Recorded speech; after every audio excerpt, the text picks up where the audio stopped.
नमस्कार. Yes news महाराष्ट्रामध्ये आपल्या सर्वांचे स्वागत. घर टॅक्स भरतो, वीज बिल भरतो, मग घरकुलासाठी अतिक्रमण धारक कसे?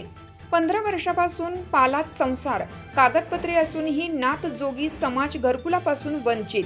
प्रशासनाच्या दुटप्पी भूमिकेवर संताप. डोक्यावर हक्काचे छप्पर असावे, मुलांनी पावसात भिजू नये आणि आपल्या कुटुंबाचा संसार 4 भिंतींच्या सुरक्षित घरात फुलावा एवढीच माफक अपेक्षा.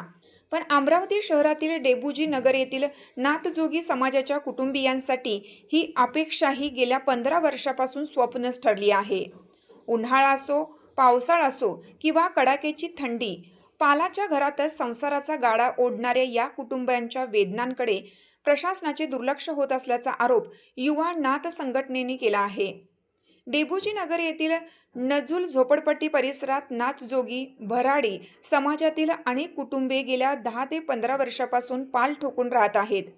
विशेष म्हणजे या नागरिकांकडे याच पत्त्यावरील वीज बिल, घर टॅक्स भरल्याच्या पावत्या, रेशन कार्ड, मतदान ओळखपत्र आणि आधार कार्ड अशी विविध शासकीय कागदपत्रे आहेत. मात्र घरकुल योजनेचा लाभ मागितला की त्यांच्यावर अतिक्रमण धारक असल्याचा शिक्का मारला जात असल्याचा आरोप करण्यात आला आहे. युवानाथ संघटनेचे जिल्हाध्यक्ष संतोषनाथ गोरे यांनी प्रशासनाच्या या भूमिकेवर तीव्र संताप व्यक्त केला आहे. घर टॅक्स वसूल करताना आम्ही अधिकृत नागरिक, वीज बिल देताना आमचा पत्ता मान्य, मतदानाच्या वेळी आमची गरज भासते, मग आमच्या डोक्यावर हक्काचे घर देण्याची वेळ आली की आम्ही अतिक्रमण धारक कसे, असा सवाल त्यांनी उपस्थित केला आहे. पावसात पाल गळते, संसार भिजतो. या वस्तीत राहणाऱ्या कुटुंबियांचे जीवन अत्यंत हालाखीचे आहे. गेल्या अनेक वर्षात येथे साध्या पिण्याच्या पाण्याची किंवा सार्वजनिक शौचालयाची पुरेशी व्यवस्था नसल्याचे सांगण्यात येते. पावसाळ्यात पालाच्या घरांमध्ये पाणी शिरते, घरातील संसार उपयोगी वस्तू भिजतात, लहान मुलांना चिखल पाण्यातून मार्ग काढावा लागतो आणि रात्री छताऐवजी आकाशाकडे पाहत झोपण्याची वेळ कुटुंबावर येते. भटके विमुक्त जमाती VJNT प्रवर्गातील असूनही या समाजातील पात्र कुटुंबियांना शासकीय घर योजनांचा लाभ मिळत नसल्याची खंत व्यक्त केली जात आहे. एका बाजूला शासन सर्वांसाठी घराचे स्वप्न दाखवते, तर दुसऱ्या बाजूला प्रत्यक्षात वर्षानुवर्ष पालात राहणाऱ्या कुटुंबियांना कागदपत्राच्या अडचणी आणि अतिक्रमणाच्या कारणांमुळे योजनांपासून दूर ठेवले जात असल्याचा आरोप आहे. हक्काचे घर मागतोय, उपकार नाही. या कुटुंबियांना दया नको, तर त्यांच्या घटनात्मक व शासकीय हक्क मिळावा, अशी मागणी संतोषनाथ गोरे यांनी केली आहे. प्रशासनाने कागदपत्रांची तपासणी करून वस्तुस्थिती जाणून घ्यावी आणि नातजोगी समाजातील पात्र कुटुंबांना तातडीने घरकुलाचा लाभ द्यावा. तसेच पाणी, सार्वजनिक शौचालय, रस्ते आणि इतर मूलभूत सुविधा उपलब्ध करून द्याव्यात, अशी मागणी करण्यात आली आहे. आम्ही शासनाकडे भीक मागत नाही, आमच्या मुलांच्या डोक्यावर छप्पर मागत आहोत. घर टॅक्स आणि लाईट बिल वसूल करताना आमचे घर मान्य असेल तर घरकुल देताना आमचे अस्तित्व नाकारू नका, असा अर्थ सवाल नातजोगी समाजातील नागरिकांनी केला आहे. आंदोलनाचा इशारा. प्रशासनाने या प्रश्नाकडे तातडीने लक्ष न दिल्यास अमरावती जिल्ह्यातील नातजोगी समाजाला एकत्र करून महानगरपालिका आणि जिल्हाधिकारी कार्यालयावर धडक मोर्चा काढण्यात येईल, असा इशारा युवा नाथ संघटनेचे जिल्हाध्यक्ष संतोषनाथ गोरे यांनी दिला आहे.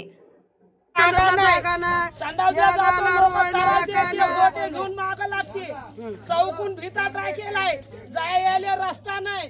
आम्ही संडासले कुणाकडे जावं? आमची आतापर्यंत काय सुविधा केली? आतापर्यंत आमची सुविधा काय केली सरकारनं? आम्हाला का जसं गाया ढोर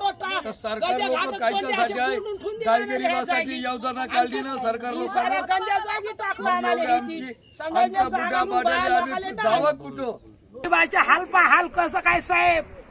हजारानो लोक याचे मत मागाले आणि फुटू काढू काढू घेऊन जाते. तुम्हाला सोय देतो, संडा देतो, रोड देतो आणि जागा देतो. चौकून भिता टाकल्या आणि गजा घाडवानी लोक कोंडून ठेवले आणि संडासायला जागा नाही. आम्हाला रोड नाही, घर नाही, पालं नाही. आमच्या गरीबाच्या झोपडीत पाणी गुळून राहिलो. आमची सोय कधी करसान तुम्ही? आम्हाला रोड नाही, घरदार नाही, संडासला जागा नाही, संडास नाही आणि आमचे लेकरं उपाशी म्हणून राहिले. आमचे कदर नाही राहिले. बेमार लेकर आहे आमच्या, लहान लहान लेकरं. आमच्या ह्या लहान लहान लेकरांची कदर नाही, अशा झोपडीत राहतो आम्ही. पैसे आडले नाही आमच्याजवळ. काय लोक खाते कसं भागते काय होते आमच्याकडे कोण येऊन पाहून नाही राहिले. घर नाही, संडास बाथरूम नाही, लोक गोटे मारते, घरावर पालं नाही, लेकर बिमार पडून राहिले, पैसे आटले ना दवाखान्याले, सरकारी दवाखान्यामध्ये चाललो. आमची सुविधा कवा करतात सरकार लोक? मत घ्यायले वोट घ्यायला येतात, वोट द्यायला मतदान घ्यायला येतात, पण आमची सुविधा काहीच करून नाही राहिले. गरीबाचं लक्ष काहीच करून नाही राहिले. आमच्या चॅनलवर दिले तर सरकार मोठे होते, पण आमच्याकडे तर लक्ष केलं पाहिजे सरकार लोकांना.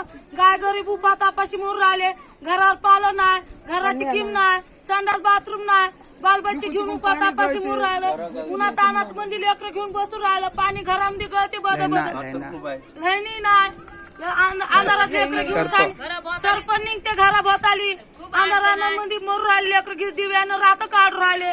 सरकार आमच्या लहणी कापून नेल्या, मीटर कापून नेले, लॉकडाऊनचे मीटराचे पैसे जास्त आले तर सरकार लोकांना लहणी देऊन आणि गरीब लोकांना 20-25 रुपये लॉकडाऊनचे पैसे कुठूनचे भरा? इथले पैसे कुठून सरकार लोकांना आम्हाला द्यायले? तुम्ही आमची मदत करा, आम्हाला काय सुविधा करावा तर आम्हाला मेहरबानगी म्हणा सरकार लोकांची. आम्ही मत देणार, आमच्या चॅनल वोट देऊन आणि मोठे होईल. आम्ही करतो सरकार लोकांना आमचं निवेदन पोहोचा का आमची सुविधा करा, सडका बांधून द्या, घरकुल द्या, आम्हाला संडास बाथरूम द्या, आमचे घर गळून राहिले, आम्हाला काय सुविधा द्या. आमची साथ आमची. यस न्यूज महाराष्ट्र चॅनलला लाईक करा व सबस्क्राईब करायला विसरू नका.